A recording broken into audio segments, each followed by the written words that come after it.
This is Mama Mish, and today in my magic kitchen, taco dip.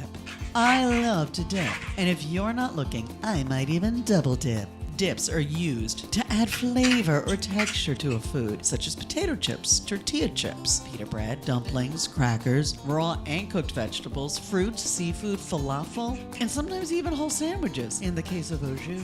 According to Wikipedia, chips and dip gained significant popularity in the United States during the 1950s, in part due to a Lipton advertising campaign for their French onion dip. Specialized trays and serving dishes designed to hold both chips and dip were created during this time. Thank you, Lipton, from the bottom of my belly. This taco dip can be made in minutes and devoured just as quickly. Let Mama Mish make your kitchen magic. Okay?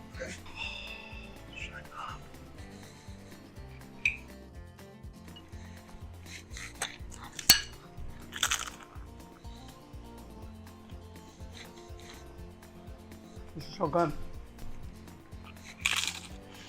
It's rich, yet light. Oh yeah, it's a party in my mouth. Let's eat.